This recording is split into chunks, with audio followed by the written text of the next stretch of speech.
All right, so hello everyone, and thanks so much for joining us here today for an open studio with Griffin's current artist in residence, Kelly Lycan. My name is Jazz Keeler, and I'm very happy to be working with Griffin Art Projects as a contract virtual programs coordinator. I'd like to begin by acknowledging that Griffin Art Projects is situated on the traditional, ancestral, and unceded territories of the Tsleil-Waututh, Squamish, and Stolo nations, and we are very honored and grateful to undertake our work here. I'm thrilled to be introducing today's speaker, Kelly Lycan. Kelly's residency this fall was planned in conjunction with Griffin Art Project's current exhibition, Now Bulletin, curated by David McWilliam, which features the archive, collection, and works of eminent Vancouver artist Gary Neal Kennedy, who was the president of the Nova Scotia College of Art and Design in Halifax for 23 years. And accompanying the exhibition, we have a robust lineup of online virtual public programs, such as our presentation today, that highlight the legacy and careers of NASCAD grads across Canada and beyond. So just very quickly, before I go ahead and introduce Kelly, I wanted to mention that you can see us today, but we can't see or hear you. But we'd like to invite you to get in touch with us and with each other using the chat option. And there will also be a question and answer session with Kelly at the end of her talk. So do feel free to type your questions anytime throughout the presentation into the Q&A box, which is actually separate from the chat, and we'll get to those at the end of the presentation today. Okay, so thank you so much, Kelly, for being with us here today and for showing us around your studio at Griffin Art Projects. Kelly Lycan is a photo-based installation artist who resides in Vancouver, BC. Lycan's work investigates the ways objects and images are placed and displaced in the world and the cycle of value they experience. She employs photography and sculpture in order to engage them beyond medium specificity. Her work has been exhibited across Canada, the US, Europe, and in the Middle East. Lycan also collaborated from 2005 to 2015 with the artist collective Instant Coffee, a service-oriented artist collective who have exhibited extensively. So once again, thank you so much, Kelly, and over to you. Hi, thanks. Thanks for that introduction, Jazz. And I would also like to acknowledge that I work and live on the unceded traditional territory of the Coast Salish nations of Musqueam, Tsleil-Waututh, and Squamish, and in North Van Stolo. And to thank Griffin Arts Projects for this amazing residency that I've been doing since September.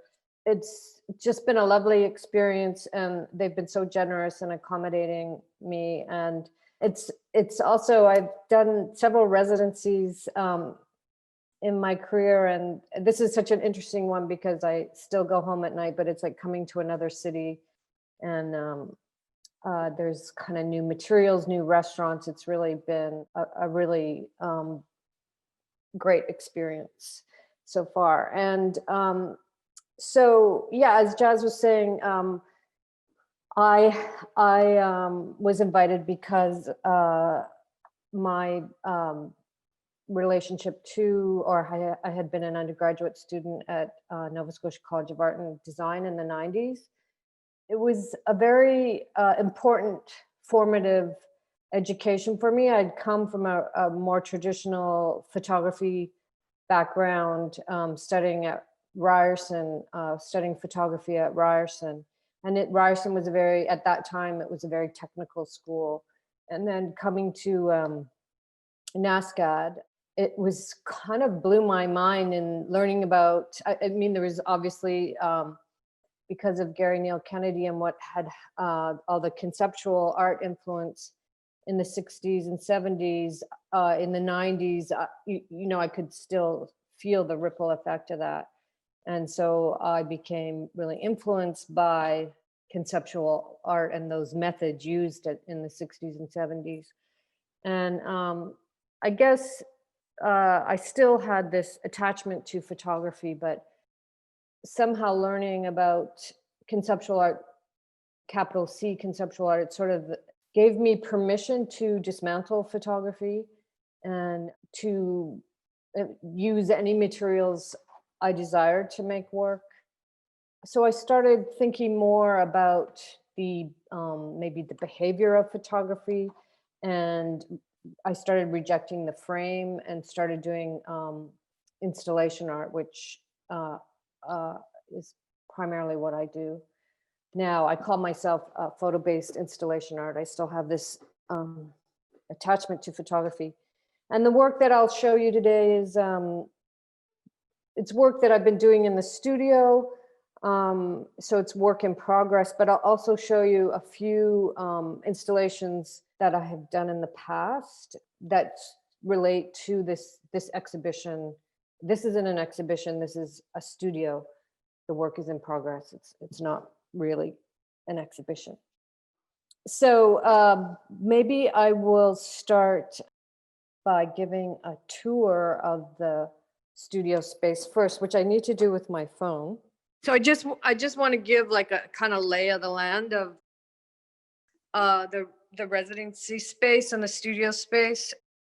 And I guess I wanted to say to start that I was very privileged to have the space to myself instead of sharing with another artist. And having the space to myself allowed me to use this huge wall to make this work that I'm calling Because and Because at this point. And so the space is got 2 rooms. This is the first room, and then this is the second room. And this room I sort of use to, it's more material based. This is where I project images and make this material that I'm using for the work. And then the beauty of having all this wall space is that I can kind of, I call this this wall the source wall. And so some of the work gets made through the interaction of layering things. It's sort of the work makes itself partly on this wall because it sort of gives me this freedom of layering the materials I'm making before it goes into the work. And then I also have, I'm working with this, which I'll talk about more, but this gives you an idea of this huge collection of photographs that I've had for a number of years. This is also just a portion of the collection. The rest is in my other studio. And then the light in here has been amazing. And also these windows end up influencing the work as well, or the light that's coming from the window. And then there's this other wall that individual pieces have developed out of making the other piece. So I will now get off of here. Just kind of nice to get a sense of the space. I want to thank everybody who's joined this webinar, and some of you are from Toronto and in BC. I really appreciate you coming on my studio tour. So I guess I'm going to share my screen now. Yeah, I thought, I mean, it's not something I normally do, but because of the circumstances, I thought I would show the first installation I did, which was at NASCAD, Nova Scotia College of Art and Design. I guess in conversation with Lisa Baldacera, who's part of Griffin Art Projects, the director of Griffin Art Projects, some of my ideas couldn't happen because of COVID, and I was trying to figure out other ways to respond to the exhibition. I like responding to something like space or other people's work or other people's collections. It's a method of working for me. And anyways, I was kind of getting derailed by COVID. And so she suggested that it would just figure itself out. And I just started working on this piece. And then as I was making it, I realized that it has a component where I'm using houseplants. And this first exhibition that I did called Greenhouse Plants in the 90s at Anna Leonode Gallery that was connected to NASCAD was also a plant piece. And so that made me realize that was kind of an interesting connection. So I'm showing you this work that I did in the 90s. The work is based on 2 stories. The first being a story about a photographer who, at the turn of the centuries, he had died and he had this huge glass plate collection.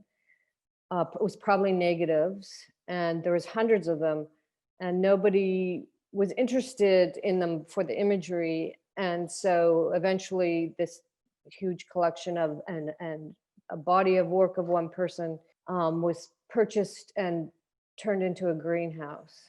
And so all these images became the windows of the greenhouse. And then the other story that I was addressing in this work was when I moved to Halifax, I was looking for an apartment and I found this place. Maybe it started off as a sublet, a couple had been there. And so they had house plants, and their house plants were in margarine containers, like, a plastic pot and then a margarine container. And I'm not actually super crazy about house plants, but I felt this obligation to keep these plants alive. And so I kept watering them. And then I found out that the couple had broken up, so I decided not to care for them anymore. And so I let those houseplants die. And so those two stories, what this piece is based on. And so as you can see, there is plants in the center that were growing, and I put plastic on the windows. I cranked up the heat, and it, as far as like a viewer experience, it was really moist in the air.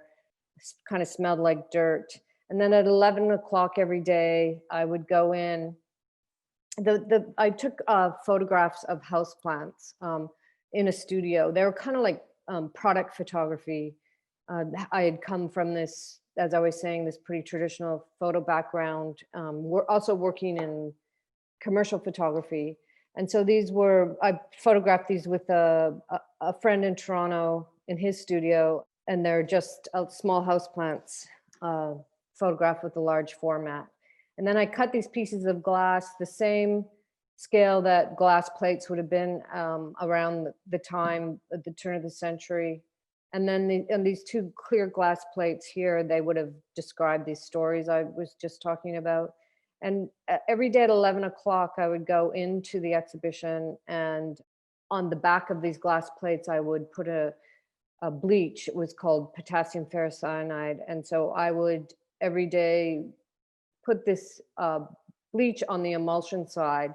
And so over the duration of the exhibition, the plants, the images would fade. The images of the plants would fade. You can see how it's starting to disappear. And so I guess I'm reversing this idea of the latent image. Like usually there's a latent image that you then develop and then it appears. And so I was doing the opposite. And then the plants kept flourishing over the duration of the exhibition. You can see these little seedlings right here. They were just planted when I started the exhibition. I had touch sensitive plants as well. So when you touch them, they would recoil.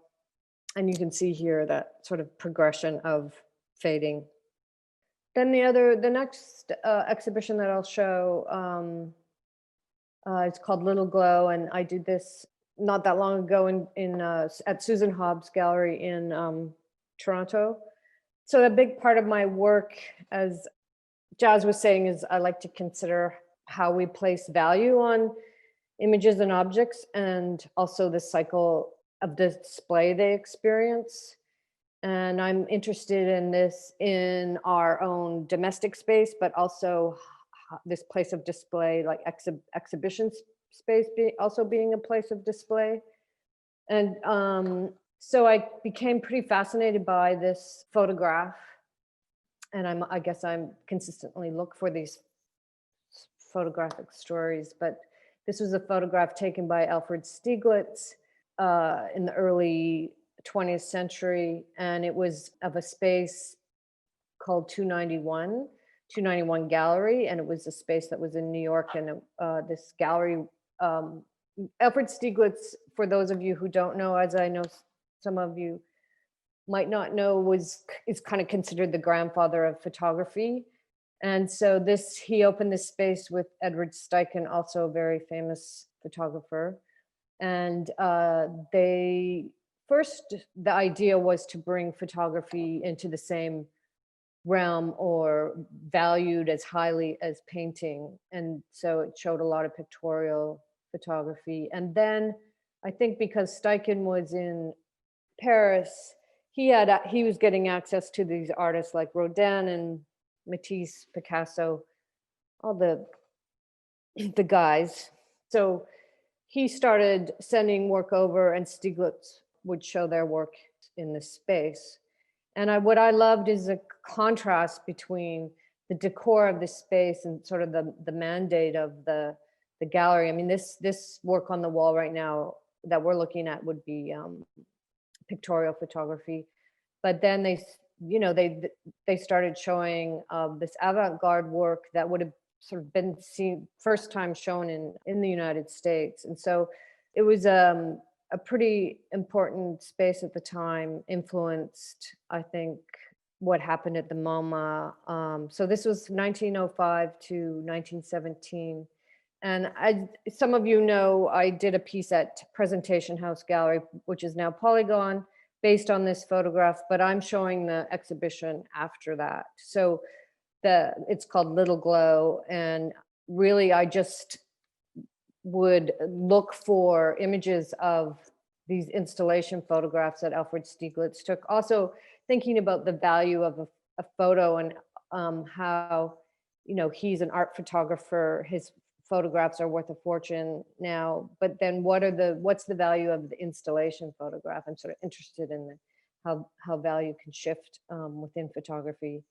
And so there are lots of installation photographs over the years of work being exhibited in this spaces. So I kind of mined the internet and books for these images. And I was really, for this show, Little Glow, I focused on this drapery, which I'm always fascinated by, these weird curtains that end up being put on furniture, sort of like clothing for tables. And this skirting was also created a storage system. And then the walls were made out of burlap, and these vases kept reappearing everywhere in all these installation photographs. And so for this piece that was downstairs, I found 5 images of the burlap walls, and I kind of blew them up. They were either screenshots or I photographed them from books, but I created 5 8.5 by 11 close-ups of the burlap wall. And then I took them to about 100 photocopy places and had them photocopied in color. And I guess the piece kind of came out of this experience I had of doing a residency in New York City and not having my stuff there, not having a printer, and trying to make images by going to photocopy places and getting just terrible results and feeling so frustrated. And so it's like, well, how can I make this an asset instead of a liability? So I decided to give up control of the image and let the copy place give me whatever they wanted. And so I would just go in and say, give me a color photocopies of one of each. So the colors would be all over the place. And then in a way, the piece ended up very much like a landscape or skyscape maybe, which also has a tie-in with Stieglitz, who did these, what some consider really early abstract photography, where he photographed clouds in the sky. So that was a happy accident. And then I'm just going to speed this up a little bit, but so this gives you a sense of, yeah, they had this very atmospheric quality. And also, as you can see, I've made a few bodies of work that end up being activated by the heating system. I don't really plan for it, but it's happened a few times, and it's a nice way that the work gets animated sporadically.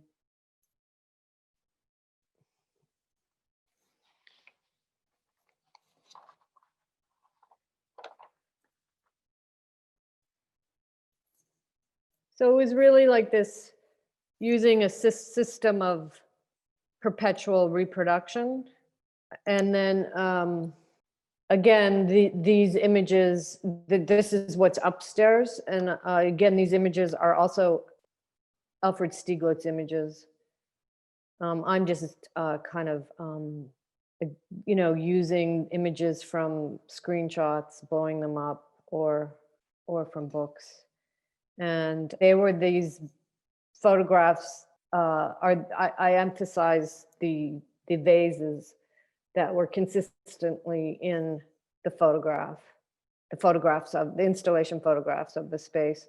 And I sort of made this shelf to mimic the shelf that we saw in the other space. So it's just made out of foam core, and then the walls are covered with newsprint. So the walls yellow over time, and then they're just this foam core shelf is just held up by these sort of precarious pieces of cardboard. I guess I like the idea that this whole show works on paper. It's all taken from these installation photographs, and there's a certain precarious nature to these materials. They're a little unstable because they change. Like the photocopies aren't as stable as an archival photograph. I also laminated these photographs with a gold laminate, so that when your body moves, the light shifts. It's a more dynamic relationship to the light. So your body shifts and the color shifts. And then I guess I'm also fascinated by vases and how they're kind of, I talk about it, I use a term a lot, objects in waiting, and how they're waiting for their practical purpose, but they also exist as objects in their own, they have their own beauty as they're waiting. So I find that function an interesting thing to examine. And then to go into a more current exhibition, not an exhibition, studio, work in my studio. This is not my studio. This is another artist's studio that I was using in the spring. And so this piece is called Cookies, maybe thinking about a wafer of something, desire. Also, this, I think, collective experience of feeling odd and a certain futility to our actions that happen in the spring for many of us. And going into the studio space was also a very strange experience. Not sure what to do in there. Nothing felt important enough. And so I just started making with this mylar, which was a cast off of an artist friend of mine. I started using this mylar to sort of dictate this piece using mylar and tissue paper, and just piecing it together.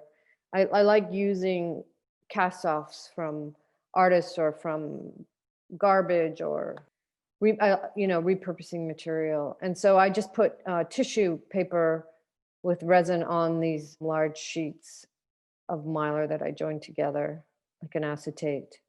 And normally this studio is such a generative space, and there was just something about making a work that was about nothing that seemed relevant. They're sort of abstract, but they also I ended up thinking about them like film as well. So it was like I was putting my own emulsion on film. And so they become these containers of light and color, just try to create a really slight color. And then, as a viewer would interact with them, their image would get captured in these pieces. And so the work kind of becomes like a moving image.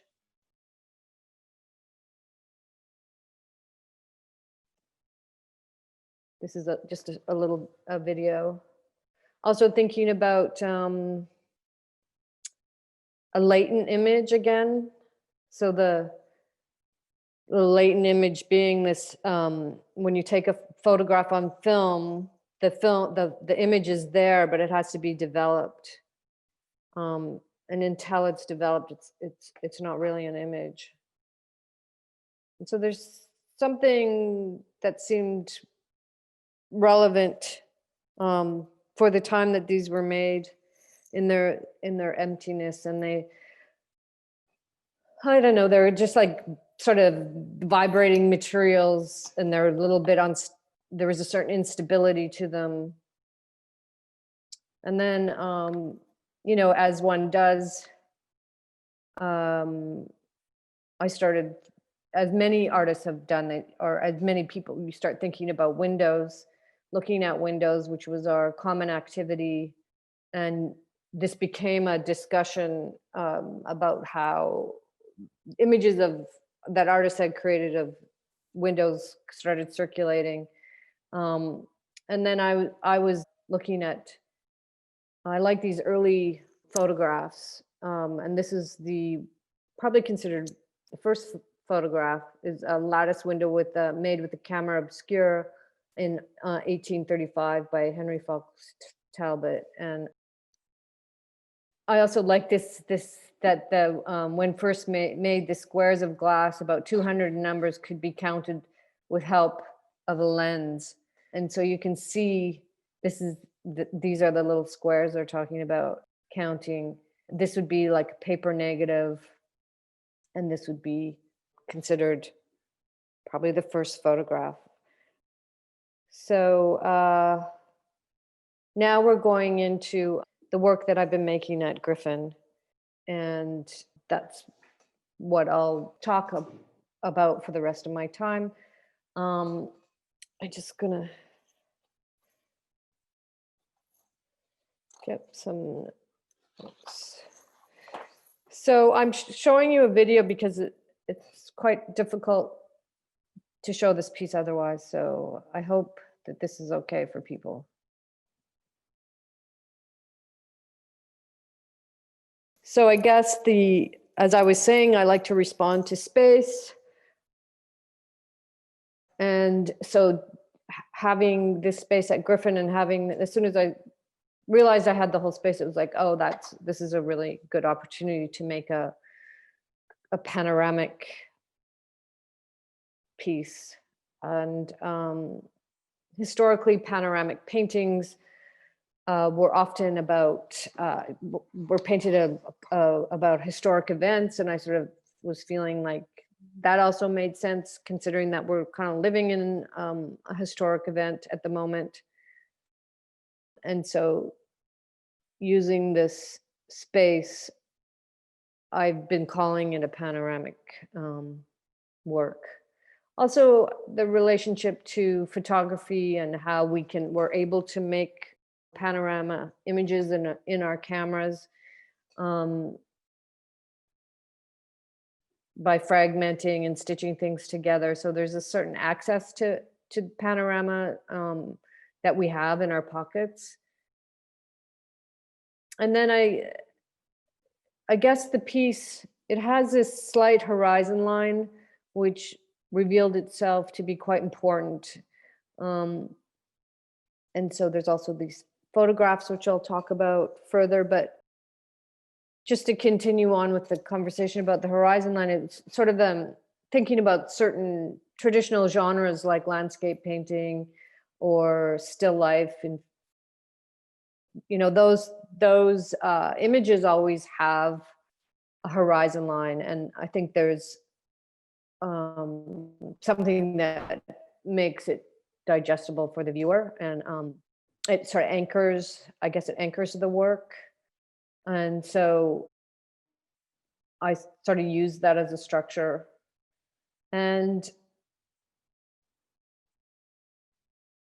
the piece sort of occupies like zones of photography,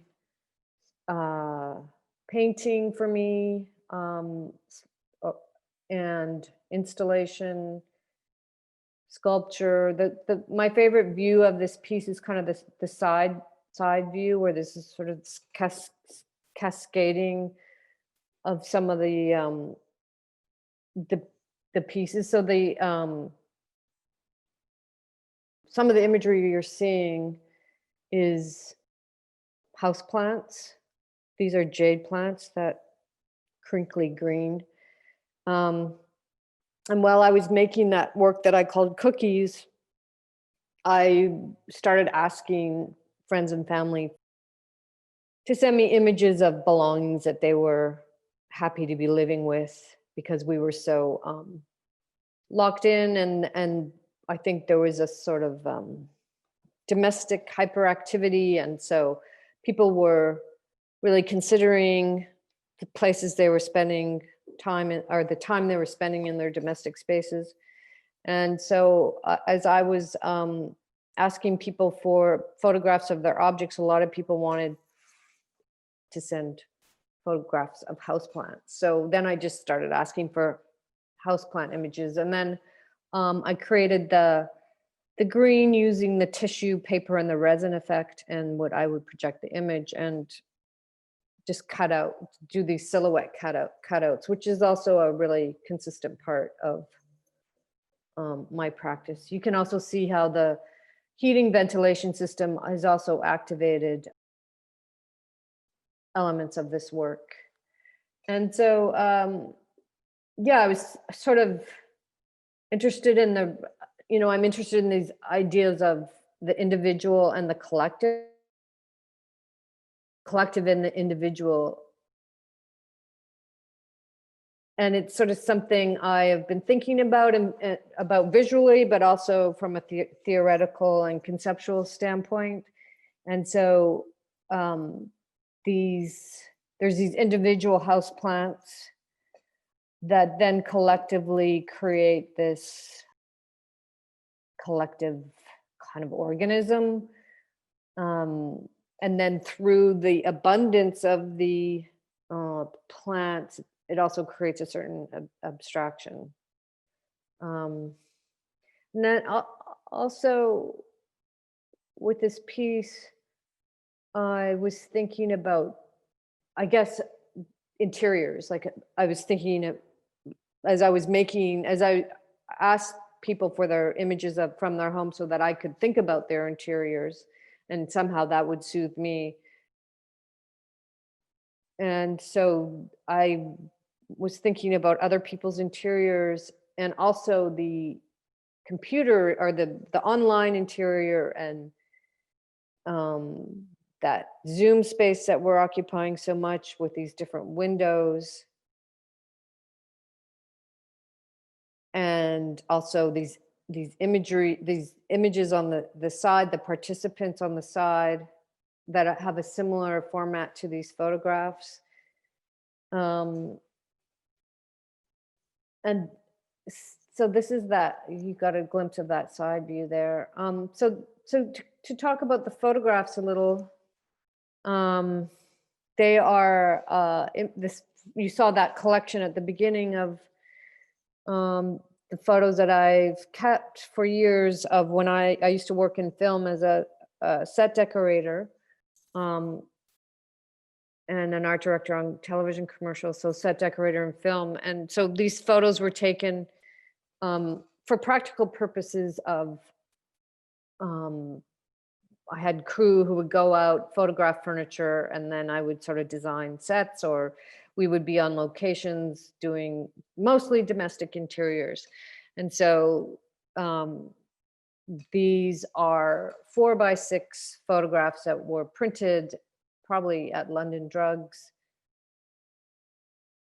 And they had this practical method, or practical usefulness of sourcing out furniture for sets. But what interested me about them is that I feel like they have a similar relationship to the way that I make the work.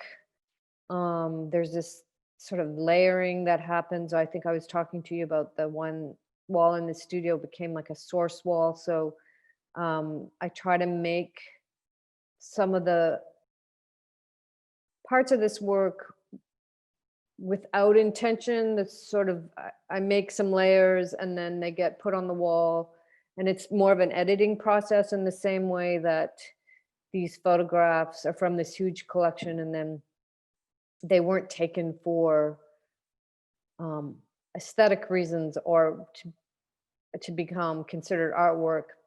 But then I'm, through my editing process, then they get revalued in a different way. So there's that same parallel of involuntary making between the way that I make some of this work and the way that the photographs were taken. Also, thinking about these different simulations of nature. So I know like that plants were a great comfort for people. There's my fade to black. I can go back to this again, but I'll maybe go to some images. Plants were a great comfort for people. And I think that it became more of an interest because of the pandemic. And these are just a couple of photographs of plants from friends. So, yeah, there's this interesting thing about houseplants and how we desire to have this nature in our home, but this nature is also super cultivated. It's designed for our bodies. It's not entirely nature. So this just shows how this making of the material.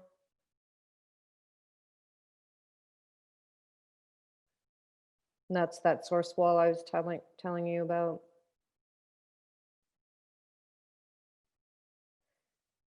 I was interested in the idea of fake nature for this piece, and part of the way I've been having to light this piece is through this lighting system that simulates daylight and sunshine, because now that the days are so dark, I have to illuminate the piece with this lighting system, which I also think, like ultimately I would like to design a lighting system that sort of replicates the passing or the rhythm of a day, the passing of light. It's a lovely way to experience the work, because as the light passes, the windows get projected on the piece. Yeah, so this idea of also sort of making a living wall from inanimate material. And then what happened in making this piece is that there became this nice accidents with the relationship of the photos to each other. So the photographs you can see are all mostly domestic objects, and they would be in a lot of these objects would be in prop houses. And so from these photographs, and we would create these sets, and then they would last for, sometimes just a day, and then they'd cycle back into these prop houses and become objects in waiting again. They also have like the photographs and the materials that they sort of encapsulate the passing of time for me. Like the photos are just slightly out of date. The format is something we don't use anymore. Also, the way that I've put the material up is like with push pins.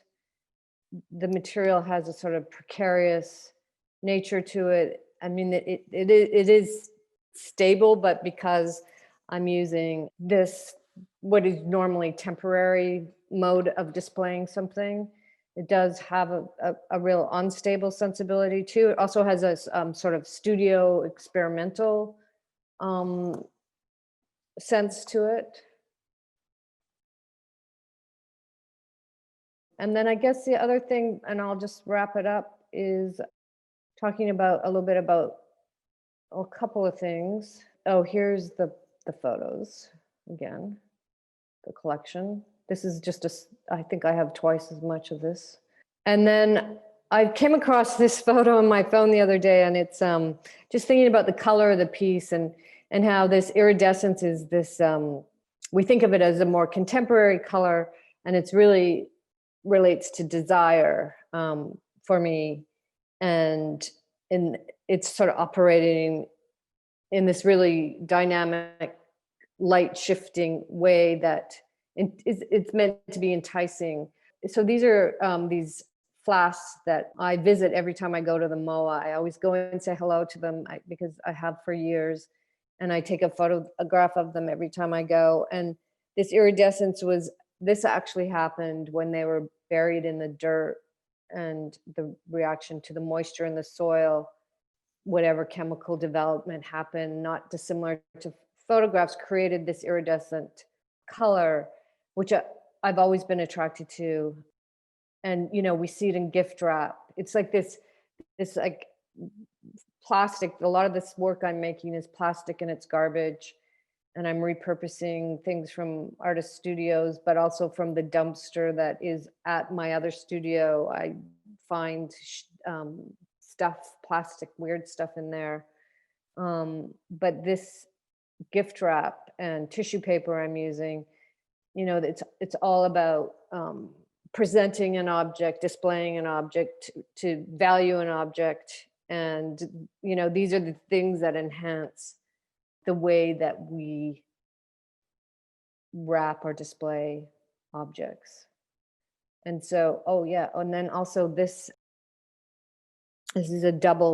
will be the double moment of me. But in thinking, I also was about the piece, more about the color, and was interested in creating some of that luminosity of online space. And also this thing that happens with somebody who, all these coatings we have on everything, all these iridescent coatings, and on our phones and on our eyeglass lenses. It's something I kind of see every day, this slight shimmer of color. Not that I'm looking at myself all the time, but it's just, I love that that it's this iridescence also is, that was an ancient Roman thing that happened, and that it's part of our contemporary life as well. The last thing I would like to say is that also the piece also generated some individual artwork. And so as I was making the work on the wall, these individual things revealed themselves to not want to be part of the work. And so that's a sort of interesting studio experimentation as well. And I also feel it's interesting that there's a certain discomfort I'm having with the beauty of this piece. And I think it comes out of this formative conceptual training maybe that I had at NASCAD, and that decorative or ornamental work was kind of a dirty word. And so, I do have moments of struggling with the beauty of it, but it also is something that I think, as far as a viewer experience, maybe that's exactly what we need at the moment. So I guess I will stop there. Thanks so much, Kelly. This is Jazz here. I'm just going to jump on with my voice. Okay. So thanks very much, Kelly, for that wonderful presentation and for showing us around your studio. We have a question here to get us started with the Q&A, and I'll just mention again to everyone, please feel free to type your questions in the Q&A, and if you would like to ask your question out loud, please indicate that to us and we'll go ahead and unmute you. So we have a first question here from Ingrid Koenig. And so Ingrid, you should be able to go ahead and unmute yourself. My question came from when you were talking about cookies. And so I was really intrigued by the aspect of nothing. So working on that, and how did your notion of nothing expand or change as you were going through these material manifestations? I guess also it's this process of working in the studio, and when there's no end point where you're making work for just the sake of making work. And so maybe there's a lot of more dabbling because you don't have a deadline. And so the cookies, I needed to just, there became maybe a discomfort of there not being content, and that I felt like they needed their own, an actual exhibition space to resolve themselves in.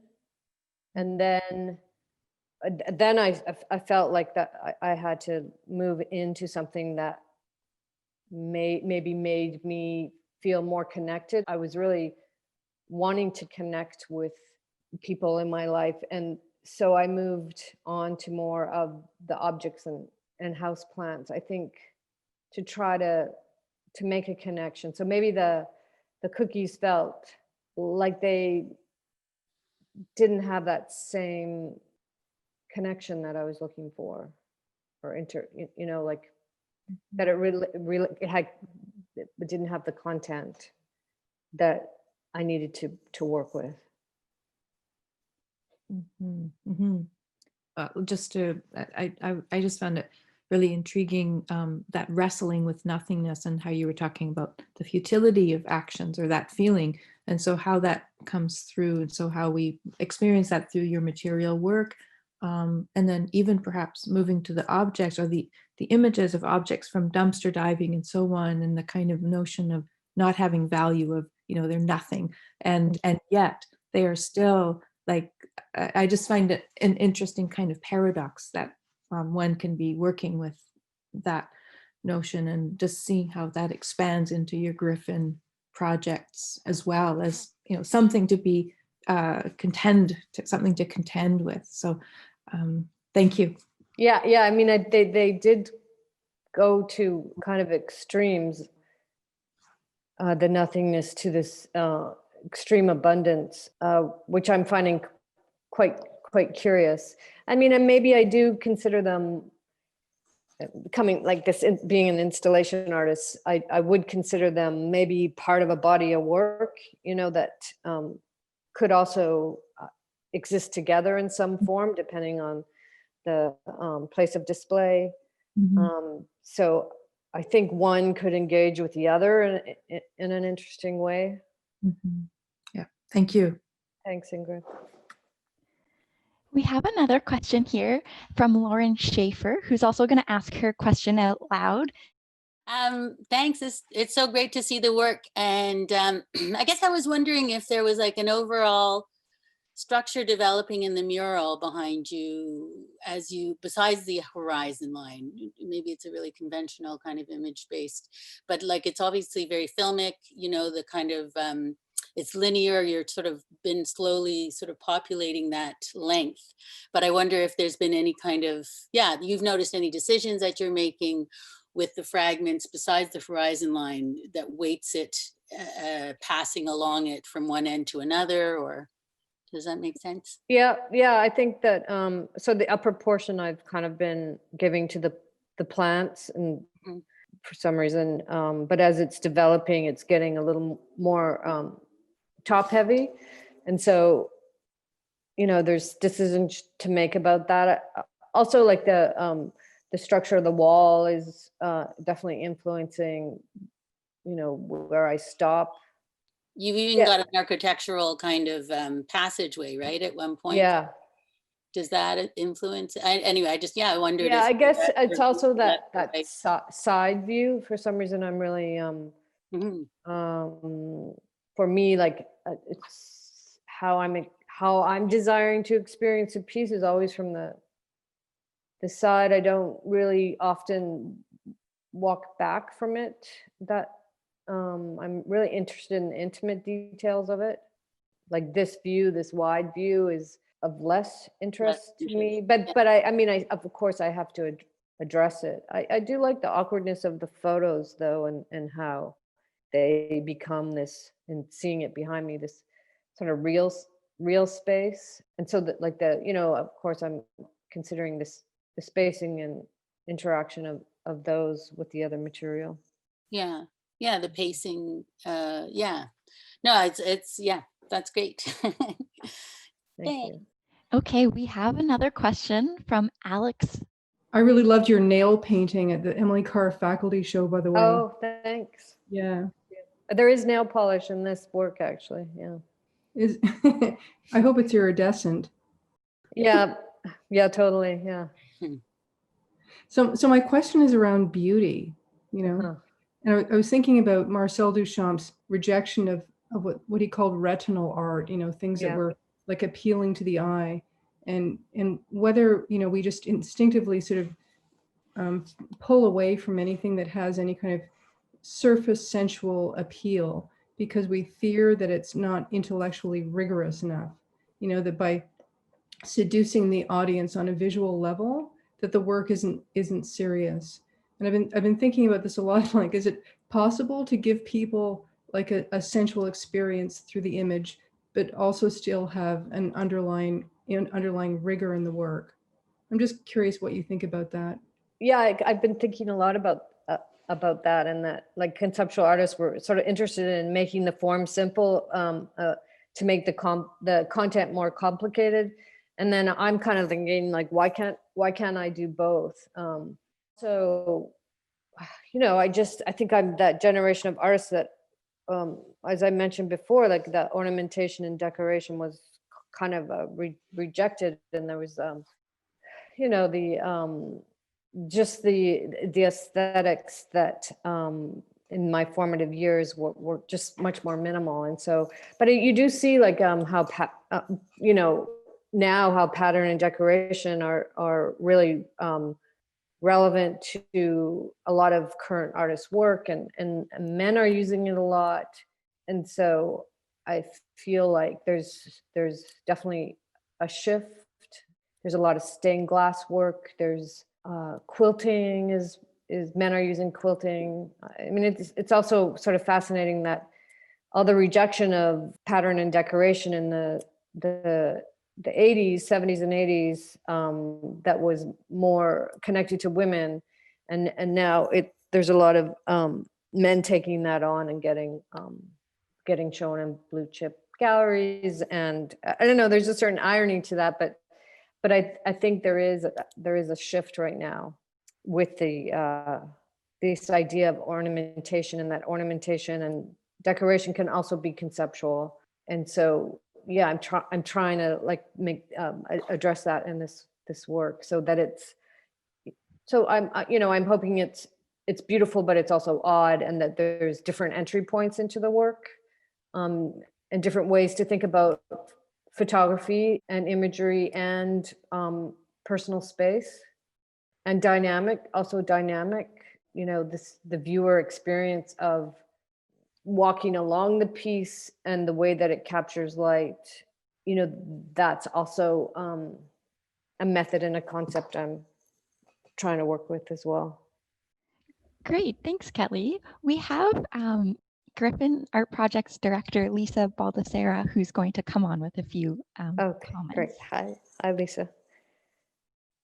I just have a comment, but it was just something a connection I was making unexpectedly as I was listening to the way you were relating the work to formal concerns and painterly concerns. And I thought about Morandi and the idea of objects and waiting, which I thought was really just quite a beautiful way to think about objects and embodiment, which all of us are confronting in a new way as we try and relate to each other through screens during the pandemic, and also in domestic spaces. So I just noted that you seem to be finding a way to create an objectness out of the ephemera of the screen, as well as the current moment of living within domestic space and screen space simultaneously, which seems deeply conceptual, and coming out of that NASCAD practice of finding a meeting point between that lived embodied experience and this object space. So it's just sort of a comment, but I also wanted to respond to your idea of beauty and conceptual work, because Morandi was also considered in a way creating something beautiful unexpectedly through just a process of presence. And as Janet Werner called it, as a painter staring, you know, just sort of being in this space of observation. Mm-hmm. And also the transparencies in the last work, Cookies, also seem to make sense here in terms of how the tones were working. Like you really, you know, so not just to sort of flatten it as a formal exercise, but you know, it's just such an interesting intersection, the way you have those two things working across disciplines and screens. Yeah, I mean, I think Morandi is always somebody we think of in relation to still life, but also he has, the way that his work embodied time too. I guess maybe if you know about how he worked and where he worked, and he sort of painted the same vessels over and over, which actually, when you think about it, has some parallels to some of those methods of conceptual art, where you take the photograph. There's a piece in the Griffin show, now Bulletin, that David McWilliams curated, that has, it might be a David Escoval piece where he just takes a photograph of the ground as he steps out of the bus. Like there's that, these systems and the repetitiveness that actually has a nice parallel to the way that Morandi made work, and how our studio processes also get embedded into the outcome of the work is also kind of fascinating. What it says about our dispositions, I think that's pretty fascinating. Mm-hmm. Yeah. Thank you. Okay, so we have a few more questions for you, Kelly. The Mhm. next one is from an anonymous attendee who Mhm. writes, "Thank you for your great studio view of your new work. The current install feels very ephemeral and easy to transform.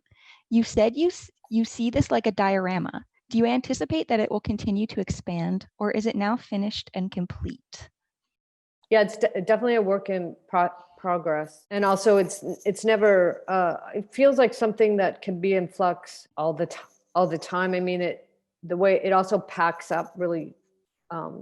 It's fragments, so it's hung with mostly different types of push pins. So there's a certain precariousness about it, although things don't fall off or anything. But it can also be packed up and flattened out very easily. As somebody who makes installation art, it's just like the work needs to respond to a space.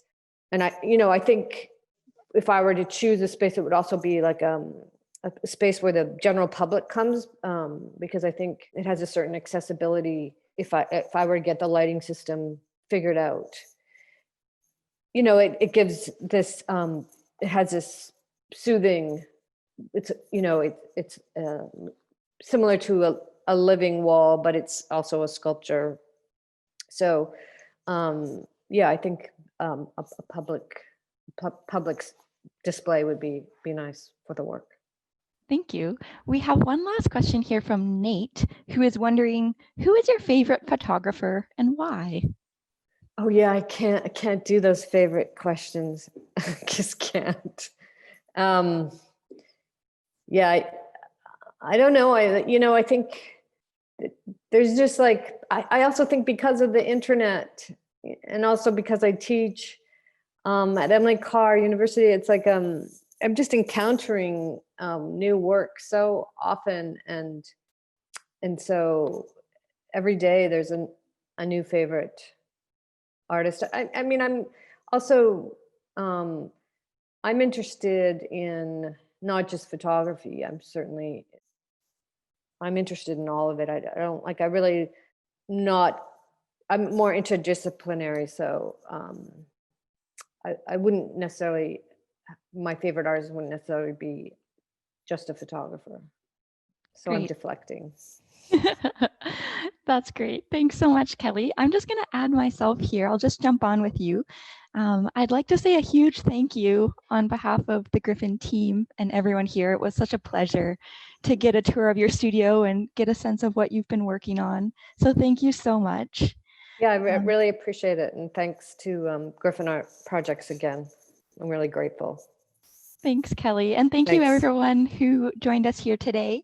I also just wanted to mention a quick plug, the exhibition, which we've been talking about. If you haven't seen it already, we are open, the gallery's open on Saturdays from noon to 5, and the exhibition will be up until December 12th. So please do stop by if you haven't already. And we do have a couple of online programs coming up. before the end of the year. So on Sunday, December 6th, we have our next program, which is a live conversation with Teresa Hubbard and Alexander Birchler, which will be moderated by guest curator David McWilliams. So please do register for that one. We hope to see you again. So thank you everyone again, and enjoy the rest of your Sunday. Thanks. Bye. Bye.